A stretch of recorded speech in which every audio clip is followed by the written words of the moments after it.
नमस्कार, मैं सुनील कुमार जैन, अध्यक्ष South Gujarat textile traders association Surat. हमारे साथ बैठे हैं general secretary Sachin Agarwal, board director Santosh ji Makharia, board director Sunil Mittal ji, और साथ में हमारे बैठे हैं Avinash Poddar, advocate, Supreme Court एवं हाई कोर्ट। मुझे खुशी है इस बात की जानकारी देते हुए कि अविनाश जी का साथ हमारी संस्था को जब जब विषम परिस्थिति आती है तब तब मिलता रहा है। जीएसटी के दौरान भी अनेक बार आपके साथ हम लोग दिल्ली यात्रा करके और जीएसटी के मायने में बड़े बड़े सुधार करवा पाए हैं। आज एमएसएमई के नए 45 दिन के कानून के चक्कर में पूरे मार्केट में अफरा तफरी मची हुई है। टेक्सटाइल के व्यापारी और बाहर के व्यापारियों के पास आज की तारीख में व्यापार कम और ये सवाल जवाब ज्यादा है। इसी विषय वस्तु को लेकर आज संस्था डॉक्टर अविनाश पोद्दार जी के साथ बैठी है अपने सवाल जवाबों के साथ, और मैं चाहूंगा कि इस सवाल जवाब की कड़ी में सुनील मित्तल जी आप सबसे पहले अपना सवाल रखें प्लीज। धन्यवाद सुनील जी। अविनाश जी, एमएसएमई में जो ये 45 दिन पेमेंट का जो ये नया कानून आया है, आपके हिसाब से इससे व्यापारी को कितना भयभीत या जितना मार्केट में आज डर का माहौल है, आप इसको किस हिसाब से देखते हैं? मुझसे आप पूछेंगे तो मेरा पर्सनल राय ये है कि कोई भी डरने की जरूरत नहीं है। कोई घबराहट की या कोई भी पैनिक करने की आवश्यकता नहीं है, बिल्कुल भी। केवल एक इम्पैक्ट जो इनकम टैक्स के अपडेशन की वजह से आया है कि इनकम टैक्स में एक नया प्रावधान आया है कि जितने भी स्मॉल और माइक्रो या एमएसएमई एक्ट में जो लोग कवर्ड हैं, उनकी पेमेंट्स अगर 31 मार्च को पेएबल है, आपने पे नहीं कर पाए, तो वो आपका डिसअलाउ हो जाएगा उस ईयर में, और नेक्स्ट ईयर जब आप उसको पे करेंगे या जब भी आप उसको पे करेंगे तब अलाउ होगा। तो वो एक इम्पैक्ट इनकम टैक्स का जरूर आएगा। उदाहरण तौर पे कि आपको किसी को पेमेंट करना था 45 दिन में, 15 दिन में, 20 दिन में, कोई भी टाइम लिमिट पे, जो 31 मार्च को मान लेते हैं 1 करोड़ रुपए आउटस्टैंडिंग रह गया, हम पेमेंट नहीं कर पाए और वो सामने वाला एमएसएमई में कवर्ड है, तो कानून अभी इनकम टैक्स का ये बोलता है कि आपको ये 1 करोड़ रुपए की जो छूट, डिडक्शन जो आपने खर्चा जो आपने लिया 23-24 में, वो आपको 23-24 में डिसअलाउ हो जाएगा, और 24-25, 25-26 जब भी आप उसको भरेंगे तब वो आपको उस साल में मिल जाएगा। यानी ये जो 23-24 के अंदर 1 करोड़ रुपए डिसअलाउ होगा, उसका 30% का रेट अगर आपका एप्लीकेबल है तो 30 लाख रुपए का टैक्स का आपके ऊपर बर्डन आ जाएगा। बस केवल ये एक इफेक्ट है जो हमें संभालने की जरूरत है, बाकी एमएसएमई 45 दिन उसका कोई इम्पैक्ट नहीं है। संतोष जी, आप अपनी बात। सर, हमारी संस्था एक ही किटी है, सिर्फ ट्रेडर्स की संस्था है। हम ये जानना चाहते हैं कि हम ट्रेडर्स माइक्रो, स्मॉल, मीडियम किस में आते हैं या नहीं आते हैं? सर देखिए, ये जो एमएसएमई एक्ट बना था ये 2006 में बना था। इसमें 3 कैटेगरीज को इन्होंने परसीव किया है। पहला है माइक्रो, दूसरा है स्मॉल, तीसरा है मीडियम। माइक्रो का मतलब 2 कंडीशंस उसको सेटिस्फाई करनी है, दोनों करनी है। पहला, 1 करोड़ से नीचे प्लांट एंड मशीनरी या इक्विपमेंट्स में इन्वेस्टमेंट। दूसरा, 5 करोड़ से नीचे का सेल या 5 करोड़ तक का सेल। ये पहली कैटेगरी है माइक्रो। दूसरी है स्मॉल, जहां पे इन्वेस्टमेंट 1 करोड़ की जगह 10 करोड़ हो जाएगा, 10 करोड़ से नीचे का इन्वेस्टमेंट, और 50 करोड़ से नीचे की सेल वो माइक्रो की जगह स्मॉल में आ जाएगी। एंड देन मीडियम, जहां पे आपका इन्वेस्टमेंट 50 करोड़ से नीचे और सेल आपकी, टर्नओवर आपका 250 करोड़ से नीचे या 250 करोड़ तक, वो मीडियम कहलाएगा। वो मीडियम कहलाएगा। ये 3 कैटेगरीज उन्होंने परसीव की है। आपके क्वेश्चन का आंसर ये हो सकता है कि हम सूरत के व्यापारी तीनों में से किसी में भी फॉल कर सकते हैं। ये दोनों कंडीशन सेटिस्फाई करनी है। 1 करोड़, 5 करोड़ तो वो माइक्रो में आएगा, 10 करोड़ और 50 करोड़ तो वो स्मॉल में आएगा, और उसके ऊपर है 250 करोड़ तक और 50 करोड़ तक तो वो मीडियम में आएगा, और उसके ऊपर जितने भी हो सब लार्ज में चले जाएंगे, इस स्कीम से बाहर चले जाएंगे। सचिन जी, आप अपनी बात को रखें।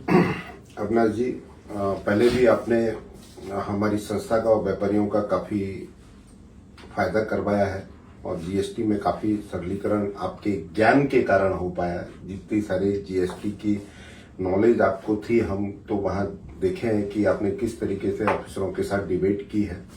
तो आज भी इसी उम्मीद में कि आपसे हमारे सब ट्रेडर भाइयों को काफी फायदा होगा। अभी सबसे बड़ा सवाल यह आता है कि यदि हमने एमएसएमई में रजिस्ट्रेशन नहीं लिया है या ट्रेडर कैटेगरी में लिया है तो हमारे ऊपर ये लॉ लागू होता है क्या?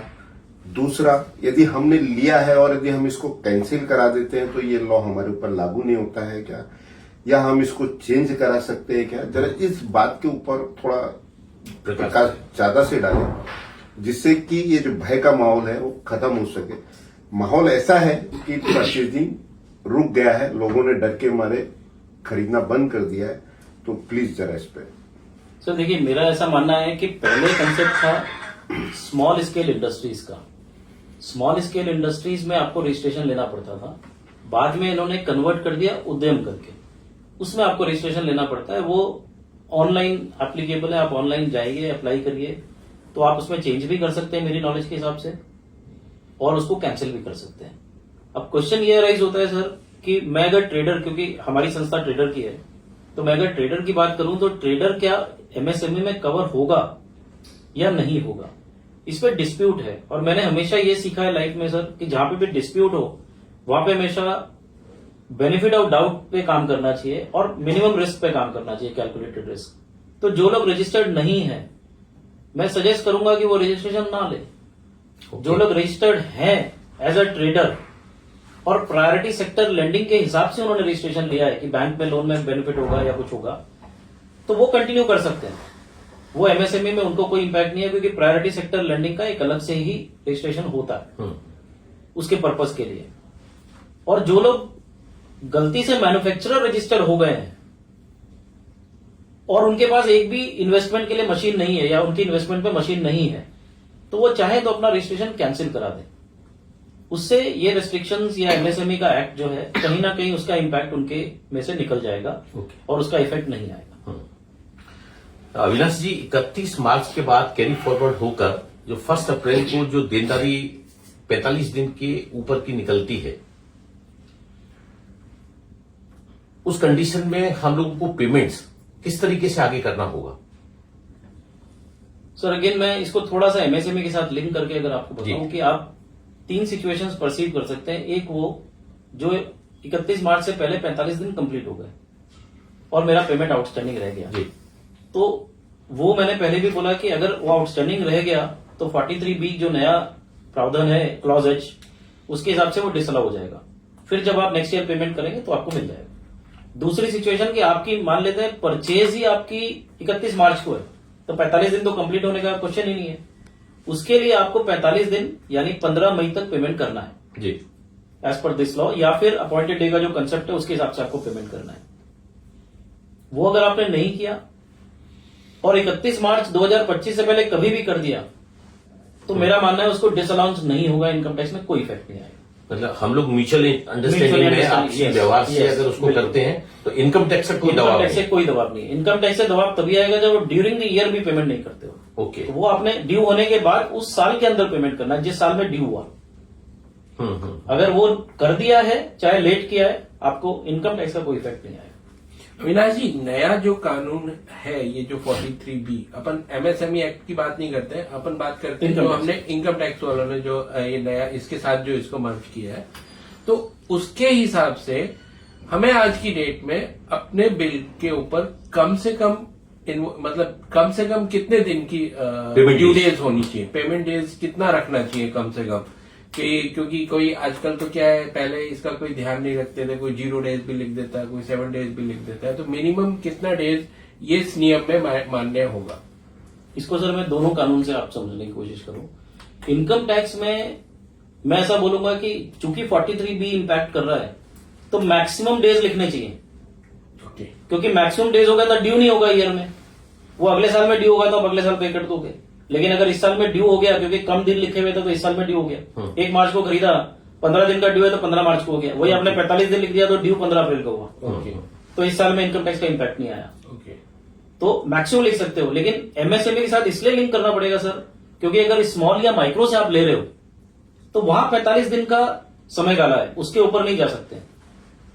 इसलिए आपको इनकम टैक्स तो आप समझ गए, लेकिन यहाँ पे 45 दिन के अंदर मैक्सिमम जो इनवॉइस आप लिख सकते हो या जो कॉन्ट्रैक्ट हो सकता है, एग्रीमेंट हो सकता है, वो मैक्सिमम 45 दिन का हो सकता है। ओके। और ये कानून ये बोलता है कि अगर जहां कॉन्ट्रैक्ट नहीं है, जहां पे बिल में कुछ भी नहीं लिखा हुआ है, वहां पे 15 दिन, अपॉइंटेड डे से 15 दिन के अंदर पेमेंट करना है सर।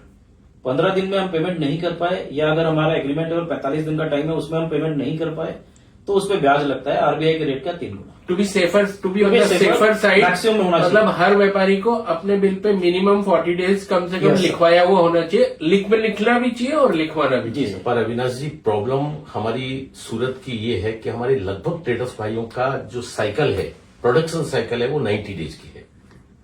और 90 डेज के बाद जब हम सेल करते हैं तो हमारा पेमेंट 60 दिन से 180 दिन तक पेमेंट आज की तारीख में आता है। हम 45 दिन में पेमेंट करें तो कैसे करें, जब हमको 180 दिन, 150 दिन, 120 दिन में अगर पेमेंट आएगा। तो इस चीज को लेके हम पाटिल साहब से भी मिले थे, उनसे रजुआत की कि भाई हमारी वाणिज्य मंत्रालय में आप मीटिंग करा के इसमें अमिटमेंट करा के चेंज कराएं, और साथ ही साथ इस बात का भी निवेदन किया कि जो इस साल इनकम टैक्स का जो एक प्रेशर है, इसको आप कैरी फॉरवर्ड करा के अगली साल से इसको अमल में लाइए, या जो भी तरीके से इसमें हमको रेफर कर सकते। तो मैं तो इतना ही कहूंगा कि आप भी हमारे साथ इसमें थोड़ा सहयोग दें। और एक क्वेश्चन और है अविनाश जी, इन केस ऑफ डिस्प्यूट, अगर कोई पार्टी को हमने माल बेचा है या उसने माल हमसे खरीदा और वहां कोई डिस्प्यूट है, तो उस केस में तो पेमेंट लेट होगा, तो उसको कैसे उससे बचा जाए, या ये इनकम टैक्स के दायरे में नहीं है? थोड़ा सा आप कुछ उसी पे सर, ये जो 45 दिन या 15 दिन की जो कैलकुलेशन है, ये उसी चीज पे है। जब आपका माल डिलीवर हो गया और आपने एक्सेप्ट कर लिया या 15 दिन तक कोई ऑब्जेक्शन नहीं किया, तो ये पक्का हो गया कि उसके बाद आपका टाइम लिमिट चालू हो गया, तो अपॉइंटेड डे उसके टाइम के अंदर आपको पेमेंट कर देना है।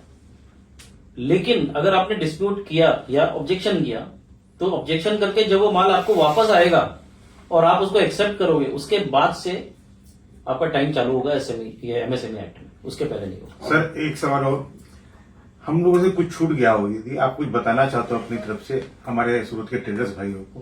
तो कुछ चीजें रह गई हो शायद जो हमारे, तो वो आप।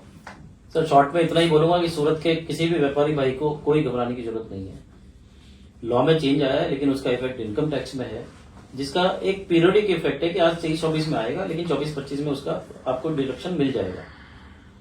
जो एमएसएमई की से डर रहे हैं, उनको डरने की मेरे हिसाब से कोई भी जरूरत नहीं है। वो रजिस्ट्रेशन नहीं लेते तो वैसे भी कोई प्रॉब्लम नहीं है। प्लस हमारा जो बिजनेस चलता है वो पूरा ट्रस्ट पे चलता है, वहां पे कहीं भी मैंने देखा नहीं है कि कोई 45 दिन में पेमेंट नहीं आया तो कोई नोटिस भेजेगा, चांसेस बहुत कम है। तो कोई, फिर मैं वही बोलूंगा कि कोई घबराने की जरूरत नहीं। अविनाश जी, संस्था के माध्यम से हम लोग जो अभी आवेदन आगे बढ़ा रहे हैं, उसमें हम ये स्लैब सिस्टम भी हटाने की रजुआत कर रहे हैं कि 5 करोड़, 10 करोड़ और 50 करोड़ ये मीडियम, माइक्रो और स्मॉल वाले मैटर को हटा के स्लैब सिस्टम रखें, सेम कर दें, जिससे कि छोटा छोटा ना रहे, बड़ा बड़ा ना रहे, छोटा और बड़ा सबके साथ व्यापार, फेयर व्यापार हो सके। ट्रेडर्स भाइयों के लिए सर इसमें बस एक ही चीज बोलना चाहूंगा कि ये गवर्नमेंट की पॉलिसी है, पॉलिसी में कितना वो चेंज करेंगे, लेकिन वो कहीं ना कहीं एमएसएमई एक्ट का पर्पज है कि जो स्मॉल और माइक्रो जो बिजनेसमैन है, इंटरप्राइजेस हैं, उनको वो प्रोटेक्ट करे। क्योंकि कई जगह पे ऐसा होता है कि उनको डिलेड पेमेंट्स मिलते हैं, हमारे व्यापार में नहीं है क्योंकि म्यूचुअल चलता है। जी। कई जगह कॉन्ट्रैक्ट होता है, उसके बाद भी डिलेड पेमेंट्स होता है, तो उनकी प्रोटेक्शन के लिए लॉ है। हम लोग टेक्सटाइल के व्यापार से जुड़े हुए हैं, हम अपनी रजुआत अपने हिसाब से रखें। एब्सोल्युटली। अविनाश जी, बहुत सीधा और सिंपल सा क्वेश्चन है कि यदि हम ट्रेडर एमएसएमई का रजिस्ट्रेशन कैंसिल कर देते हैं तो हम ये इनकम टैक्स के दायरे से बाहर हो जाते हैं क्या?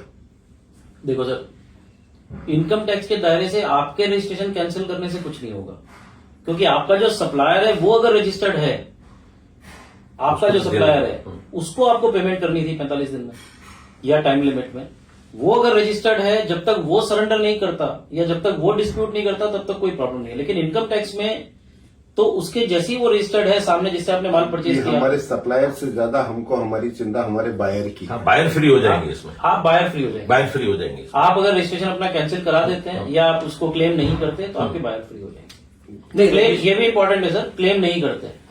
आप भले ही रजिस्टर्ड है, आप कवर्ड है नहीं कवर्ड है उसमें नहीं जा रहे हैं, आपने रजिस्ट्रेशन ले रखा है, लेकिन आप उसको बोलते हैं 90 दिन में पेमेंट करो, मैं कुछ नहीं करने वाला हूं, तो प्रॉब्लम नहीं है आएगी, except income tax. Income tax में उसको प्रॉब्लम आएगी। नहीं, रजिस्ट्रेशन कैंसिल कराने का जो है लेकिन उसमें एक प्रायोरिटी जो बेसिस का है